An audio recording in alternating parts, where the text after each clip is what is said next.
It's HPR, All Things Considered. Dave Lawrence, very grateful you've joined us as we offer a poignant send-off to a three-time guest, reggae pioneer, film star, and super nice guy, Jimmy Cliff. If I follow my mind, I never go wrong. And then the harder they come, the harder they'll fall. One and all, jam it. Reggae night, we come together when the feeling's right. I can see clearly now the rain is gone. Sitting here in limbo, knowing that I have to go. Oh, baby, baby, it's a wild world. Vietnam, Vietnam, Vietnam. Somebody please stop that war now. Jimmy passed away last week at 81, and we're going to go through our time together now, chronologically. And let's start with highlights from this 2012 interview. What's your connection with Hawaii, Jimmy? When did you first make it out to the islands? I don't remember the exact year, but I've been to Hawaii so many times, and I have such good memories. Besides doing music, one of my good memories of Hawaii is the black sand that you have there. It gives certain kind of energy, and I learned one exercise to do on the black sand in a kind of a spiral way in which you turn your body, which gives you energy. And these are some of the mystics and some of the ancient things that have been lost today. And that is one good memory that I've taken from there, besides all the other great ones. That's a fantastic one. I think it's Maui. Who was the first guy that you saw live when you were really young? Chuck Berry. Chuck Berry came to Jamaica. Oh, Chuck Berry blew me away. I was amazed with him, guitar. I'd never seen anything like that. That was your first show. Besides the local artists in Jamaica. Was there a local artist that was really important to you that you saw back then too? Oh, yeah. Joe Higgs. At that time, Joe Higgs was with Higgs and Wilson. They were a duet. And Joe Higgs, his energy, his soulfulness, his intensity, wow. Yeah, he really made a big impact on me. And when I finally had the chance to meet him, it was a great thing. One day I was walking and he called out my name, Jimmy Cliff! And it was Joe Higgs, can you imagine? It was so amazing. And then we became really close from that time. And, my first U.S. tour, he toured with me.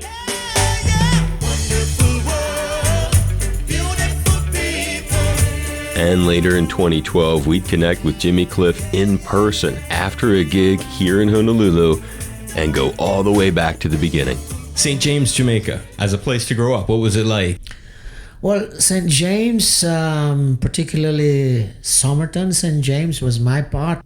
Looking in hindsight now, it was paradise. We had this great river. We would go and swim. We would go in the bush. We would sit and we would cook and we would eat.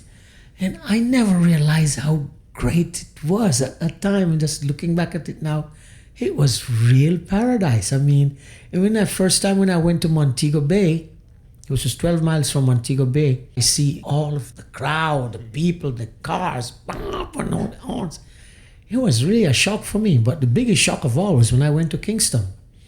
So growing up in St. James in the country part, it was really paradise looking back at it now. And where do you live in Jamaica today? So I still have a home in Somerton, my village there, but I also have a home in Kingston.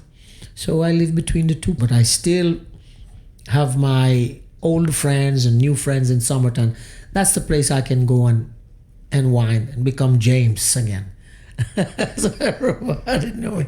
They still call me James. Really? Yeah. So the people from your youth? Yeah, from my youth and their children say, oh, it's Mr. Chambers' son. Mr. Chambers' son. That's James. But still call me James. The roots of like sort of the mana, as we say in Hawaii, the magic that brought you to the success that you feel like when you're in that place, like, I need to spend more time here to reconnect with that thing. Reconnect is the right word. That energy in all of it came back where my thoughts were formulated. That same little one-room shop where my father was a tailor in is there still. Go back and I sit on the step again to feel all of that energy. It's very important, very, very important. You had a remarkable statement about the spiritual evolution of your life, the doors you've walked through. Not many people, as an artist, can say they have touched on all those different religions and spiritual faiths. Do you have any advice that you've picked up regarding how to live a happy, meaningful life that maybe you picked up from one of those doors? Basically, what we are all looking for in life is really to find who we are. We have what we are, is what you become. Maybe you can say, I am Jewish, I am a Christian, I am a Muslim, I am Hindu, or that. That is what you are, what you've become. But who you are is the important thing. As a being that you are. You may get some pointers from all of these different religions or philosophies, but what we're really searching for is to find who we are. And once you find who you are, that's happiness. Everything falls into place. Yes. You can get it if you really want, but you must try. Try and try. Try and try. You'll succeed at last. And it was 2019, due to a reissue of the film classic The Harder They Come, that we got together with Jimmy Cliff one last time. Had you done any acting yet? And if so, describe what you had done at that point. The only acting I had done prior to that was in school. And acting was really my first love. In our school, every time there was a break for holiday, we would have a play. I really look forward to that. Whether I got a lead part in it or I got a small part in it, I was outstanding. 'Cause I loved what I was doing. I loved it. Really paints a picture of where your head was at the time when that offer finally came in, and also why you had some trepidation too because of all this success. And on that note, prior to The Harder They Come, you had also gotten signed to Island, and I guess first meeting Chris Blackwell as part of that. Well, I first met Chris Blackwell on that same trip to the New York World's Fair. I was looking for him in Jamaica, but couldn't find him. But after that performance, and he read the reviews, he came to me and he introduced himself and said, I would like to take you to England. And I said, no, I don't want to come to England. He said, you can stay here in America.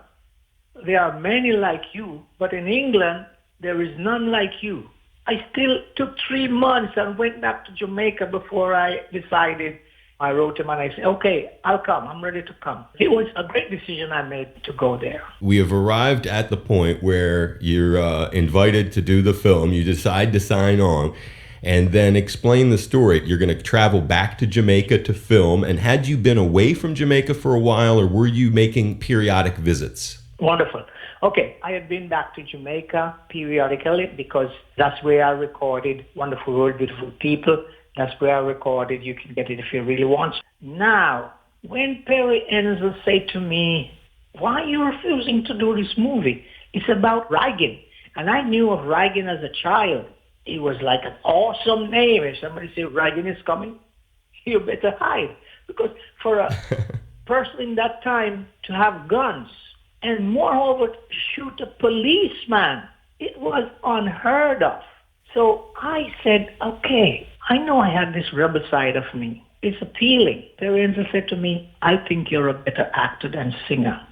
And I went silent because I felt the same way. I said, no, you got me. I said, okay, I'll do the movie. Wow.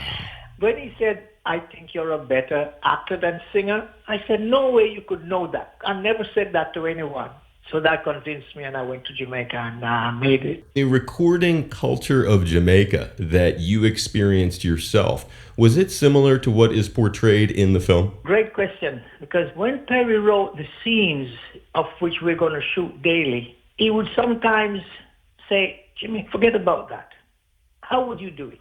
And I just drew back on my experiences, like the studio scene. I know that very well. My first recording, I didn't get any money. It was just sound system owner, and he said, hey, you little schoolboy, how come you want to want money? As you make a record, you want money. Or anyway, here's a shilling. Take a bus fare. Then I went to all the producers in Kingston, and I got turned down until I went to Beverly's Records. And one night, I was walking down Orange Street, one of the main streets in Kingston, and I saw a sign, Beverly's Records. And wow, a bulb went off in my head. I was had this little unfinished song called Dearest Beverly. I said, wow, if I finish this song, maybe they would let me in. And I finished the song in 5 minutes. Because they were closing. I put my foot in the door, and he said, we're closed. I said, I have a song. He said, we don't do recording. That was the caretaker. So the three brothers who were Chinese heard, and they said, who is it? They said, a little boy say him up song, and we won't leave. And Leslie Kong said, let him in. And I went in with a big, broad smile on my face. And I said, I have a song. I can sing. He said, what's the name of the song? I said, Dearest Beverly. He said, let me hear it. And I start singing, my dearest Beverly, please come home and let me be happy once more. You've been away so long, and all because I've done you wrong. As you can hear, it's the ballad. Yeah. Leslie Kong looked at me and he said, you have the best voice I ever heard in Jamaica. And to myself, I said, yes, because I believe that about myself. So it was those kind of things, and we come back to the harder they come, and that's how we did some of the scenes, The movie features a very brief appearance by Leslie Kong, who, as you described in 1961, heard you singing that song, and it would start both your recording career, but also it would start his record label, true? Absolutely. Because of all the other Jamaican African producers, he was the first Chinaman to enter the business. He became the one who put most of the Jamaican hits in the British charts and in the American charts. Bob Marley came to Leslie Kong via me, via Desmond Dekker, and I auditioned his first 3 songs. Bob Marley's career started with Leslie Kong via me. The story goes like this. There was Desmond Dekker who came down. I auditioned him. He recorded his song. Bob and Desmond were welders, and Desmond went back and told Bob, I met this guy Jimmy Keefe and I got the song recorded. So he sent Bob down, and I was there one day playing the piano, and Bob just walked up behind me and said, that song good enough. And I looked around, and he said, yeah, me and Bob, And I said, okay, well, go on. He said, well, this man sent me down here and me have some songs. And so I said, sing them. He started singing. I played the piano. He sang about 5 songs, and I chose 3 of them. I called Leslie Kong, and I said, listen to these songs. Well, Leslie wasn't impressed with Bob Marley's voice, but he was impressed with his lyrics. It is the great Jimmy Cliff who has been so generous to take time with us as we've been talking about the Harder They Come Collector's Edition. I give you a huge hug, I give you a huge high five, and I thank you so much. I hope that you had as much fun today talking as I did, my brother. I certainly did, my brother, and, more life and more strength and all of that to you. Blessed love to everyone. This is Jimmy Cliff. You're tuned to member-supported Hawaii Public Radio. It was a great thrill to be back on the air with my friend Dave Lawrence. But we can't do it without your help. We depend on your support to run this non-profit radio station. And we thank you for your helping hand. Many rivers to cross, but I can't seem to find my way over. Wandering, I am lost as I travel along the white cliffs of Dover.